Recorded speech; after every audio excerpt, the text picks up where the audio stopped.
Mike here, back with another video, and today I'm going to be giving you guys a crazy customer story time, so stick around to the end.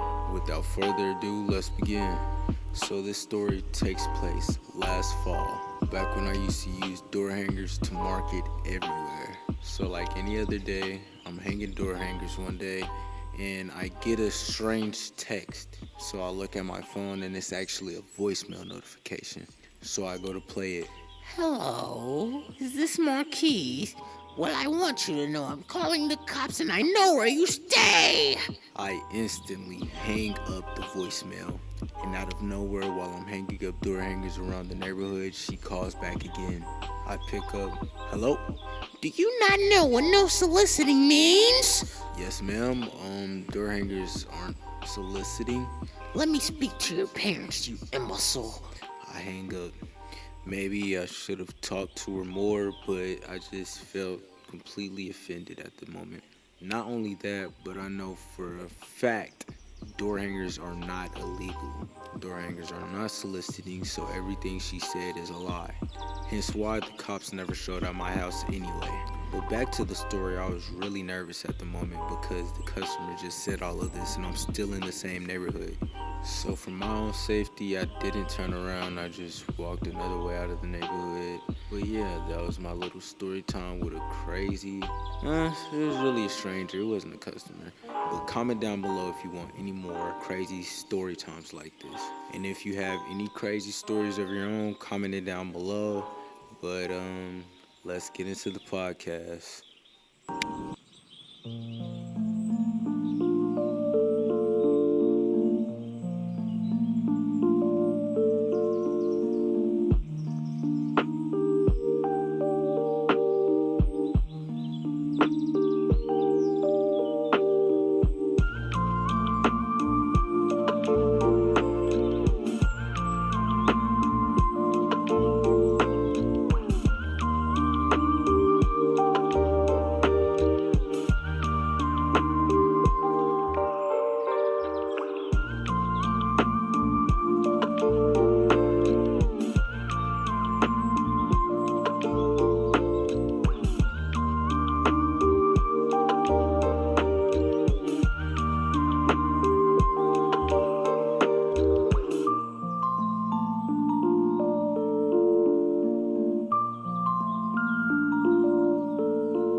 what I'm saying?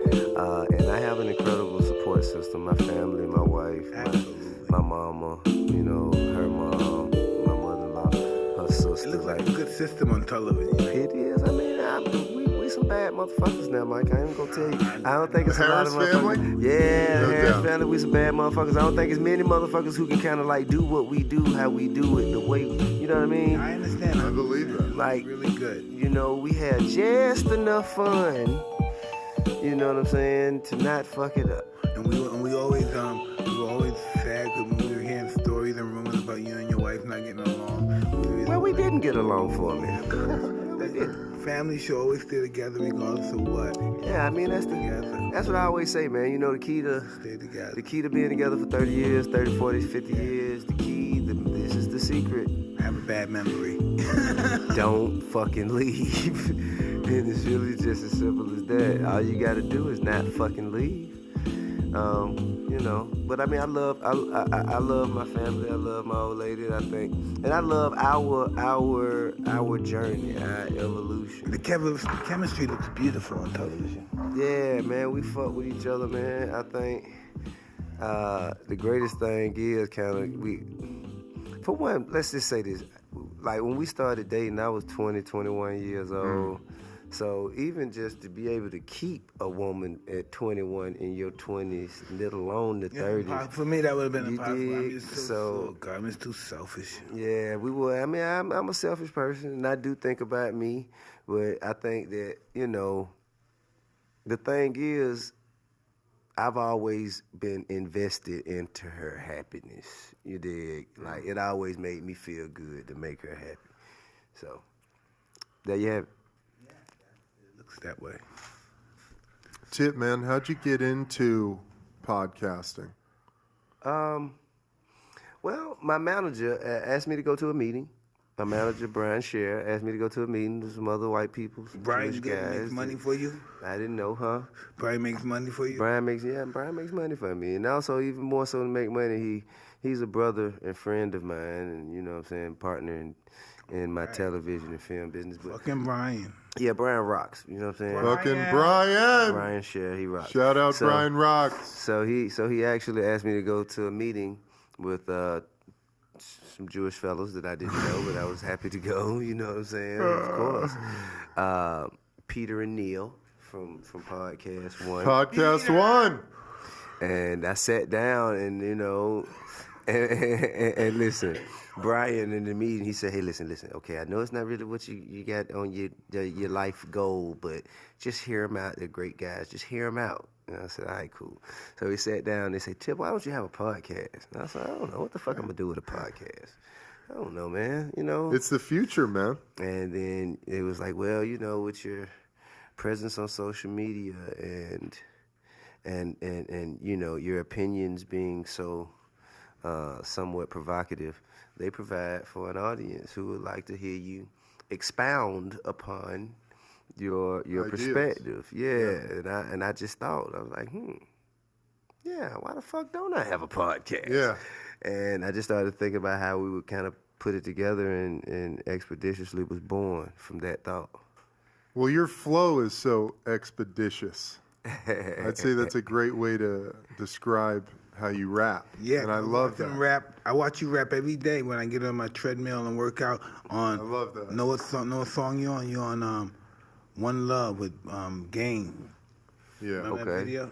Everybody's rapping the remix. I don't remember the video. I remember the song. Everybody's in it. I got it. I would love to see Game, that. Jim motherfucker. Jones, everybody's rapping. Yeah.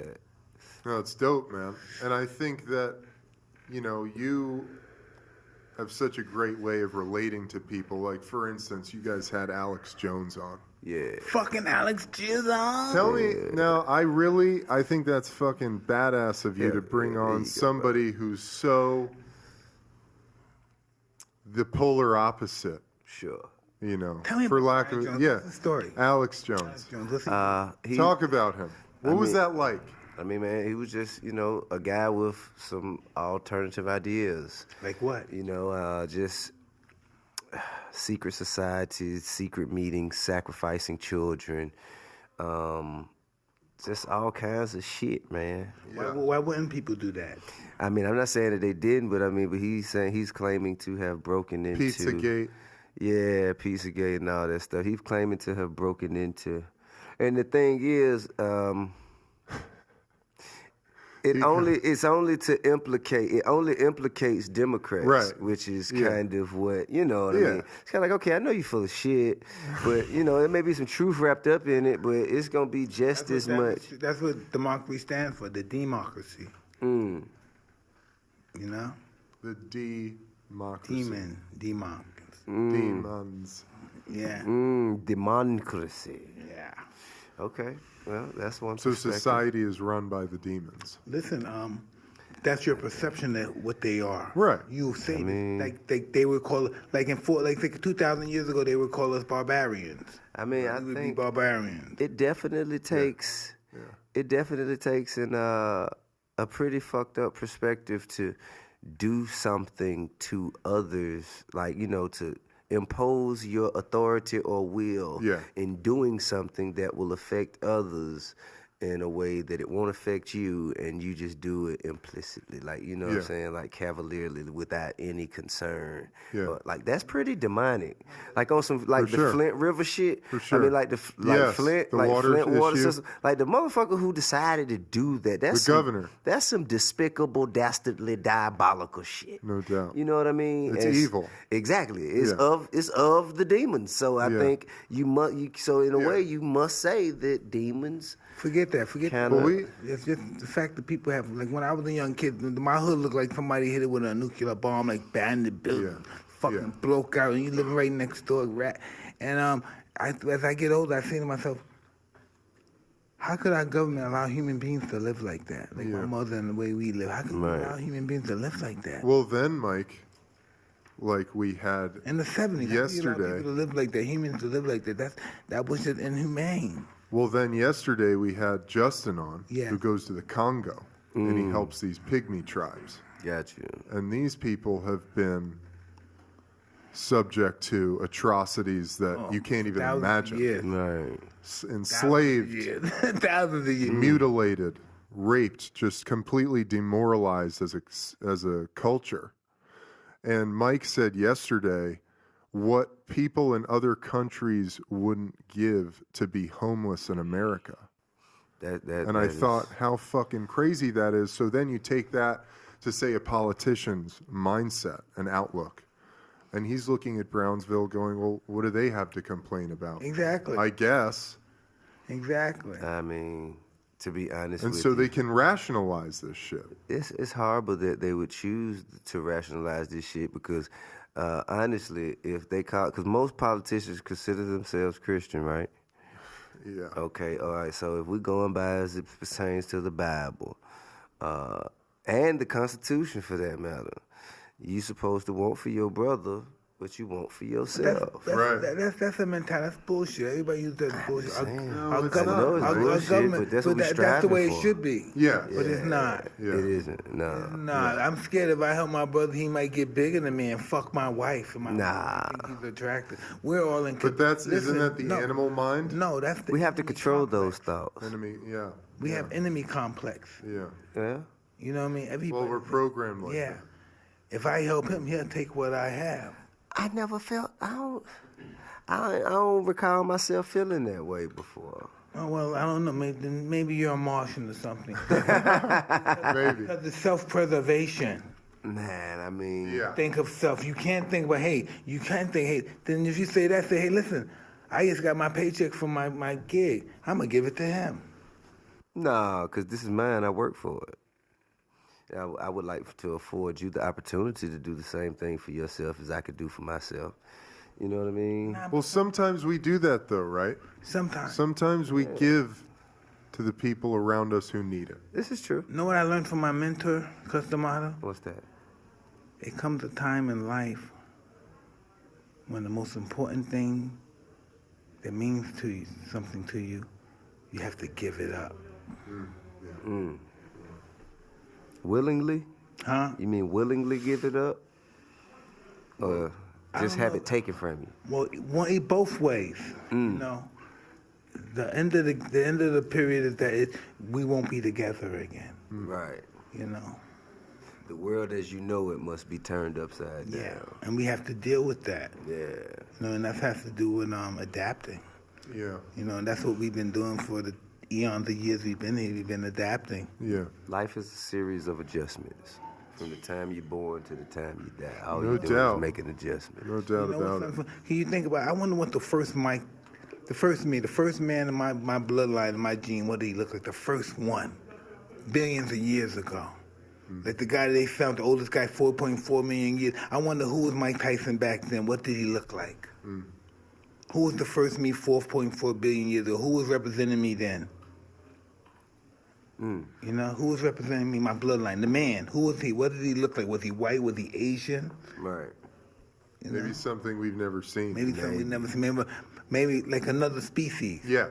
Maybe Definitely. who was my relative in the other species, the erectals or something like that? Yeah. You know what I mean? You named it the erectals? No, that's the one. The ones that first stand up. The first ones. The ones that first stood up. Okay, so Homo erectus. Yeah, but they're not the first gotcha. one. They're not the first one. They're the first ones that stood up, but they're not the first one. so what were they doing before they They were erected? crawling. Whoa. Yeah. Probably would get to Know 2 why? feet. Know why they crawled? Because they were afraid. They were afraid? Afraid of everything. Yeah. Everything was stuck. They were afraid. So the erectals was an evolution. The evolution, yeah. Yeah. Gotcha. Yeah. This is the type of shit we talk about. Hey man, I can dig it, man. We go deep, bro. You smoke enough of this shit, you can. Yeah. You we'll go crack- just we'll about cra- anywhere. We'll crack the code. No doubt. Sometimes, I've seen the Matrix before. No but you doubt, notice that, man. you The know, grid sometimes- and everything. Oh, You know, yeah. sometimes people still have genes from so far back that they grow tail. They have the bone of a tail growing out of them. Some people, you know what I mean? Yeah, well, I mean, we do all have Isn't a that tailbone. truth? But isn't that a truth? Yeah. But some are longer than others, Yeah, yeah. No, I know. and some are abnormally longer than others. Yeah. Yeah, you hate to catch up with a bitch with a long tailbone. It's the worst thing. Yeah. Long tailbone. What do you think about the elongated skulls? Yeah, I They think they were find- tied. I think they were tied. I think there was a style, and that's what they did. The style to show their superiority. But there's more bone matter. So it's actually a longer skull. And I think it has something to do with attractiveness. Definitely. It had something to do with their attractiveness. Where did they see? Where would they like? They dig these up all over the world. Yeah, they did. No, I understand that, but I don't think. No, I'm saying, where would they grasp the idea that that was more attractive? Well, some African Brain. tribes. She said that his brain is so big, he must be a god. What can he think of? What can he conjure in that big brain? Yeah. Right. Make my life heavenly. Maybe it's because they saw aliens. I think that's Yeah. it. But well, there are tribes. What's the tribe in Africa, Mike, where the women they But put the necks rings are so on their long. neck? So the necks are so long. Yeah, yeah, yeah, it's the same thing. yeah. And they can never take those rings off Oh. because their Break their neck. Their neck yeah, break. What? yeah. Damn. It's a specific tribe. I can't think of the name, but. Tip, where do you live? I migrate between here and Atlanta. Nice, man. That's awesome. But I learned from Mike last show that it rains diamonds in Saturn. Yes, Which I yes. now have my phone. Well, Check it it's liquid diamonds. The atmosphere has liquid diamonds in it. That's That's some shit, confirmation right? enough for me. We're animals and information out here. You dig what I'm saying? Fucking animals. T. We're animals. T. Yes, sir. I type like a 2-year-old. Especially when you get a It little says high. on Jupiter On Jupiter? and Neptune. A bunch of them motherfuckers got money. Oh shit! No wonder motherfuckers trying to get up there. Yeah, they want to suck. So here, so it says Neptune and Saturn. I got Dude, you Saturn. gotta bring some of Jupiter these and topics Neptune. on your pod, bro. Absolutely. You know? Scientists believe that on Jupiter and Saturn it rains diamonds. New atmospheric data for the gas giants indicate that carbon is abundant in its dazzling crystal form. Look at that, bro. That's why they want- BBC that's why they want to put report. ships over there so they could dig the diamonds out and then send them back. Lightning storms turn methane into soot, which hardens into chunks of graphite and then diamond as it falls. Alright. Fucking crazy, huh? Wow. I wonder what the fuck a Saturn diamond will look like. No, I don't know. I think it would be shaped different. And it'd be liquefied. It might be shaped like a raindrop. It'd have rocks in Let me ask you It'd this. have rocks. I wonder, do they break up when they hit the surface? No, they don't. They don't. They just hail and Yeah. become a part of the earth again? Yeah. They cluster. So, Mike and I ask this question frequently. What's that? Where do your thoughts come from? Huh. And to piggyback on that, when you're rapping and you're in a flow. Oh, you meant my thoughts. Whoa. You meant my thoughts. That's deep. Yes. That's on another level. Oh, That's fucking godly. That's divinely. He can't explain that. what do you mean? You mean what am What I? is his? Let me have him explain his experience of that. Experience of creating music? Yeah, creating a song. What they derive, first of all, it derives from my experiences or some form of a story I'd like to tell. And that experience could be my interactions with a young lady at the club, or my interactions with in a relationship with a lady, or it could be my experiences in the streets, or you know what I'm saying. But it starts there, and then which of these stories I want to tell, and then of course I just mix in. I got to say some cold shit. You know what I'm saying? I got to say some cold shit.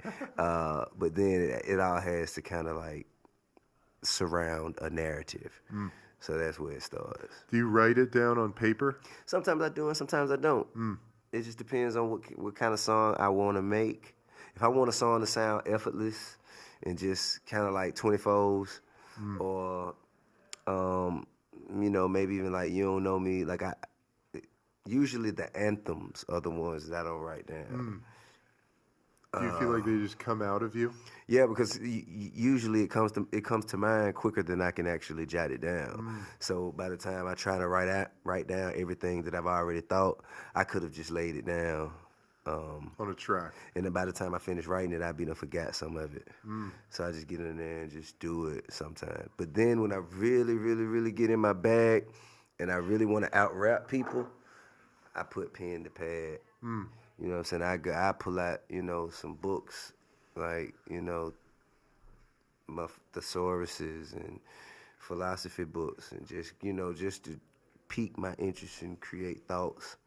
You know what I mean? I just throw shit in there, just because I have the time to do so. But that's No, a lot I dig that. It's a lot of effort. Yeah. A lot of effort. That's No why. doubt, That's man. why when I do this shit, I always tell my sons, when you actually have someone's ear, they're like they're inviting you in to make their world better. So how you want to paint the picture to them, that's a huge responsibility. Man, I love that, dude.